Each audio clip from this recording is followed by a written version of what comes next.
Te falar, hein, pessoal. Hoje, bom, eu passei um tempinho sem gravar vídeo, mas hoje eu vou gravar um vídeo falando aqui para vocês sobre a obra do Tolkien, que é uma obra que eu admiro imensamente desde a minha adolescência, ok? Desde quando eu tinha 16 anos que eu sou uma grande admiradora da obra do Tolkien e eu vejo ali nas metáforas que ele faz, inclusive algumas referências à vida real, por isso que eu considero, se é que eu posso considerar alguma coisa, que a obra de Tolkien é realismo fantástico. Tem dragões, tem elfos, tem hobbits, tem anel mágico, porém tem muita coisa real, os comportamentos são muito reais dos personagens, né? Vamos então falar hoje aqui de uma obra muitíssimo importante dele, que se chama Os Filhos de Húrin. Gente, eu não li Os Filhos de Húrin. Nossa, como é que essa mulher vai fazer uma resenha de algo que ela não leu? Que doida! Mas assim, Os Filhos de Húrin não tem só este livro, né? É uma história que fala do Húrin e que fala dos filhos dele, que é o Túrin e a Nienor, né? São os dois filhos dele. Na verdade, teria uma outra filha também, que era a Lalais, mas a Lalais, ela morre ainda na infância. Uma peste que deu lá. É peste, é guerra, é tudo que é desgraça que aconteceu nesse período ali na Terra-média, né, gente? E a Terra-média é uma parte ali do mundo que o Tolkien criou para servir de cenário para os seus idiomas. O cara era tão foda que ele criou idiomas, tá? Ele era linguista, porém ele criou idiomas. O cara era muito foda. Enfim, deixa pra lá. Mas assim, E ali, nessa época, essa história, ela não é contada somente no livro Os Filhos de Húrin. Ela é contada também no Silmarillion, que o Silmarillion é um apanhado geral, né, da história ali que o Tolkien conta. O Senhor dos Anéis e o Hobbit, eles contam o finalzinho da Terceira Era, daquilo que é chamado de Terceira Era.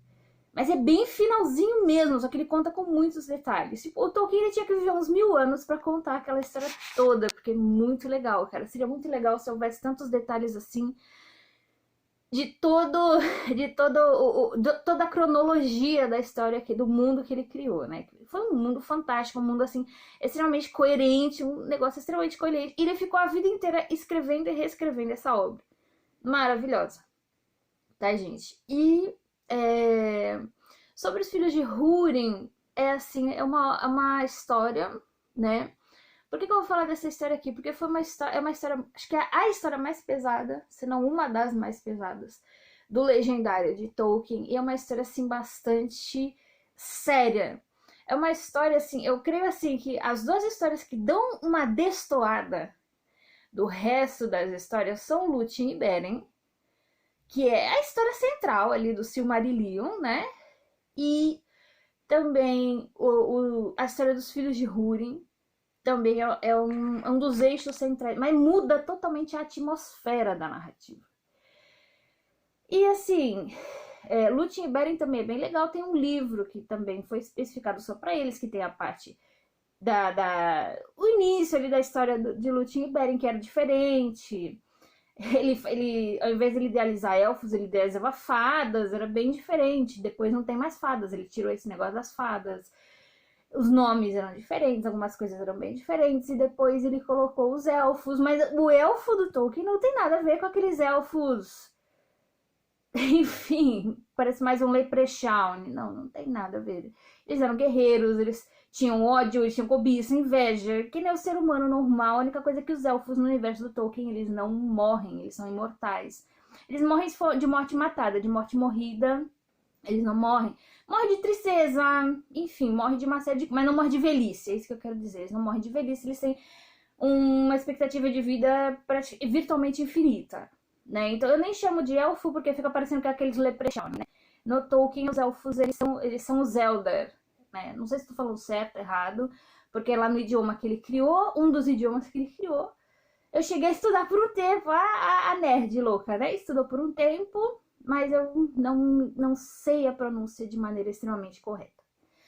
Mas vamos voltar aqui, gente. Os Filhos de Húrin é uma história assim que muda o clima total da história. E eu creio que é a história mais sombria do Legendário de Tolkien. Ou uma das mais sombrias, porque tem muita história triste. tem muita história sombria também, é realismo fantástico, não é coisa fofinha, não tem nada de fofinho. Até o final do Senhor dos Anéis, tá, gente? Embora tenha tido um, entre aspas, final feliz, mas teve muita perda também, teve muita tristeza também. Eles não chegaram a se recuperar totalmente do que eles passaram, né? Foi um negócio bem complicado. Então, a obra do Tolkien não é uma obra fofinha, engraçadinha. Não, tem coisas muito boas, tem coisas muito lindas, e tem essa coisa da nobreza de sentimento, tem essa coisa da lealdade. Porém, tem as coisas um pouquinho mais pesadas também. Os Filhos de Húrin é uma obra assim, que eu considero fantástica, porque eles lidam com um tema extremamente tabu na nossa sociedade. Lembrando que o Tolkien ele era vitoriano, ele nasceu na era vitoriana, tá, gente? Ele era extremamente conservador, tanto que as coisas que ele contava nos livros dele em relação, por exemplo, à sexualidade, era de maneira bem não explícita, de maneira bem velada. Você tinha meio que adivinhar o negócio ali, que na verdade ele estava lidando ali de uma maneira, estava falando de algo sexual ou de relacionamento. Quando fala de relacionamento, fala eles casaram e veio filho. É bem assim, tá, gente? Não é uma coisa explícita, como por exemplo o Game of Thrones, que é mega explícito, não. O Game of Thrones é explícito até demais. Mas o que é que ele fala? Ele fala do tema do incesto, que é acho que é o maior tabu da sociedade. A sociedade não tem tabu com quase nada hoje em dia, né? Tem tabu com pedofilia e incesto, praticamente, né? Por que eu vou falar, então, da questão dos Filhos de Húrin? Porque, assim, gente, foi com extrema sensibilidade que ele lidou com esse tema do incesto. Me lembra muito aquela questão do Édipo, embora não seja com mãe e filho, seja com dois irmãos. Me lembra muito daquela questão do Édipo, porque, porra, o cara corre, e ele cai naquele destino ruim do mesmo jeito. O Édipo também, né? Ele foi, inclusive, exilado ali do mundo onde ele vivia, que era para ele não derrotar o pai e se casar com a mãe. E ele acaba derrotando o pai, matando, né, no caso, e se casando com a mãe. Ou seja, não deu certo. O negócio não deu muito certo, né? E a história é mais ou menos assim. Tem no Contos Inacabados, que é um pouco mais específica também, e tem no Silmarillion, e tem no Filhos de Húrin, que deve ser bem mais específico, porém eu não li. Gente, o Húrin, ele é um homem que ele estava ali lutando naquelas batalhas da Primeira Era, né? Que tem a Primeira, a Segunda, a Terceira Era. E tem o Senhor do Escuro, tem dois Senhores do Escuro. O primeiro Senhor do Escuro, que era o Morgoth, que era o terrorzão lá do negócio. Ele simplesmente pegou o Húrin e ao invés de ele matar ou torturar, ele catou o homem. Ele botou, segundo os seus poderes que ele tinha, numa cadeira para ele assistir o destino dos filhos dele, sem poder fazer nada a respeito. E o homem ficou ali, tendo que assistir. Né? O Túrin, ele tinha... o Túrin, ele tinha, que eu falei, primeiro ele teve a Lalaith, né, que era uma menininha que morreu na peste, na infância ainda. Depois ele teve a outra irmã. Tanto ele, a irmã quanto a mãe tiveram que se exilar. E, nossa, na verdade foi ele, né? Ele foi enviado até Dória, que era um reino que havia lá no universo de Tolkien, né? Que era Dórias.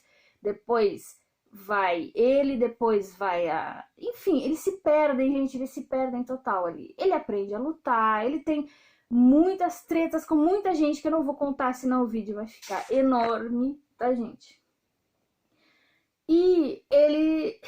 No meio de todas essas tretas, ele aprende a lutar, ele toma uma espada que depois ele acaba se matando com essa espada também.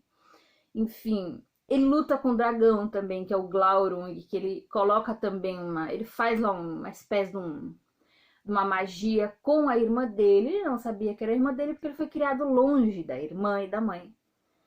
E você fica, tipo, você fica o conto inteiro torcendo para ele encontrar a mãe, ele encontrar a irmã. Ele não consegue encontrar. Ele vai para cima, ele vai para baixo, ele encontra um anão lá. Tem também a raça dos anões, que não é a raça dos anões daqui. Não tem nada a ver com nanismo, é outra raça totalmente diferente.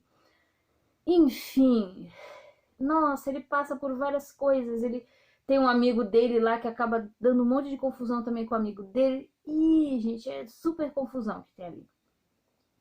E ele, então chega uma hora que ele fala assim: eu serei o senhor do meu destino. Mas ele não é. Então ele corre, corre, corre, ele faz um monte de coisa ali na obra. Até o dia em que a irmã dele, ela sai lá de Doriath e ela acaba sofrendo uma espécie de, como se fosse um hipnotismo. Não sei se eu posso chamar de hipnotismo ou sei lá, de mesmerização, feitiço, enfim, do tal do dragão, que é o Glaurung. Ela esquece quem ela é. Ela sai correndo pelada. A menina sai correndo pelada. E ela vai parar em cima do túmulo de uma moça.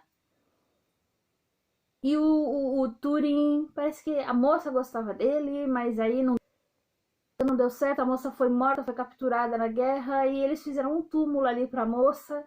E quando o Túrin foi visitar o túmulo, lá estava a Nienor, pelada, jogada, exausta, em cima do túmulo. Só que a Nienor, ele não sabia que era a própria irmã dele. Ele acaba levando a Nienor lá pro povoado onde ele estava, e com o tempo eles acabam se gostando e se casando. Ele se casa com a própria irmã. O incesto não é o tema central da obra da história, né, gente? É muito sombrio, inclusive essa parte, gente, da Nienor correndo nua e achando o túmulo, não sei de quem, gente, é uma parte que pra mim é extremamente tensa. O autor, ele transmitiu, com o seu sentimento, ele transmitiu a tensão ali do episódio, né? É extremamente tensa e, sabe, Os Filhos de Húrin é uma obra que eu não recomendo para a pessoa ler se ela estiver muito deprimida, se ela estiver precisando de um up, ou se ela estiver numa crise aguda de depressão, ansiedade. Meu, não leia, porque é pesado. Eu tô contando por cima, tá, gente? Não dá pra saber muito como é que é, só de eu contar. Eu tô contando os detalhes do porquê de ter sido tão real e tão factível a questão do incesto nesse conto do Tolkien. O pai deles foi amaldiçoado, a família deles foi amaldiçoada pelo próprio Senhor do Escuro, o Dark Lord. O nome Senhor do Escuro não faz tanto sentido em português, né? Em inglês Dark Lord fica mais pesado, né? E os filhos acabam pagando por isso também. O filho se casa com a própria irmã sem saber, porque ele não foi criado com a irmã. Então, vai pra Doriath, sai de Doriath, aí chega a família em Doriath, ele chega em Doriath, ele não sabe, ele tá em outro lugar, ele tá com os anões, ele tá com o amigo dele lá, que era o Beleg. É uma história enorme, eu não vou contar detalhes aqui, mas eu quero falar principalmente da questão do incesto. Gente, qualquer tema pode ser trabalhado desde que seja bem trabalhado. Cara, foi muito real, foi muito factível. Cara, ela tava grávida dele, do próprio irmão, quando eles saíram para confrontar lá o dragão, que era o Glaurung. Só que chega uma hora ali, também não vou dar detalhes, que ela acorda e ela percebe que ele era o irmão dela. Aí é quando ela dá adeus, ela vai lá, enfim, dá adeus para ele, adeus, ó 2 vezes amado. Ela fala assim mesmo, adeus, ó 2 vezes amado. E é muito triste, cara, porque tanto ele quanto ela acabam morrendo. Ela se joga lá no rio, ela se joga na correnteza do rio e ele se joga em cima da própria espada dele. Ele derrota o dragão, ele mata o dragão, que era o Glaurung. Depois erguem um túmulo para os dois, né? Erguem um túmulo dizendo que ele matou o dragão, né? É uma inscrição que eu não me lembro como fala, tá, gente? Desculpa. Mas eu não me recordo como é que fala essa inscrição. E também dela, enterram os dois juntos ali. E depois os pais deles, cara, é muito dramática essa parte.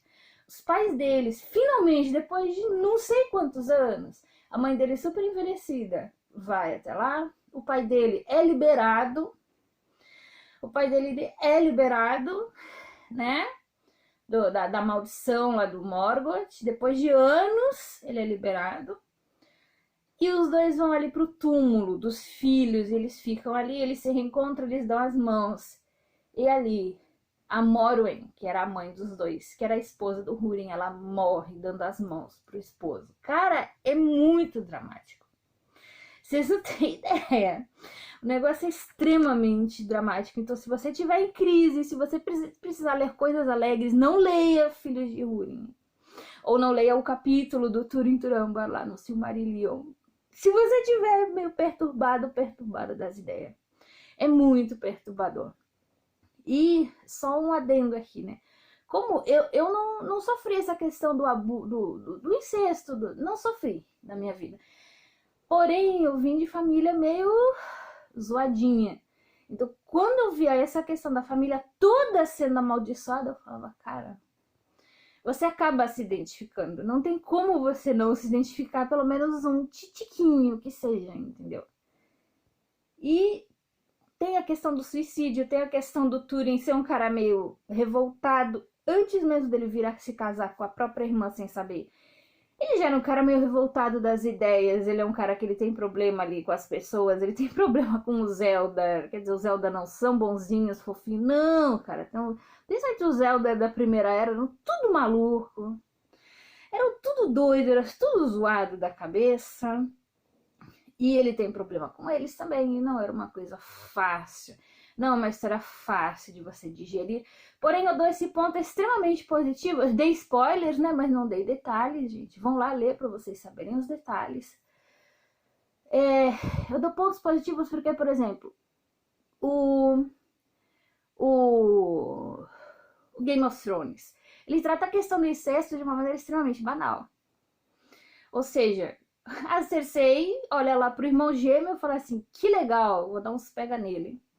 No Tolkien tem todo um círculo ali para eles trabalharem, para chegar na questão do incesto. Ele trabalha de maneira extremamente delicada, extremamente cuidadosa e sem aquela esculhambação do Game of Thrones, que eu acho até um pouquinho desnecessário. Mas, gente, é isso aí. Tudo de bom para vocês. Comentem aqui embaixo. Te falarei, pessoal. Até o próximo vídeo.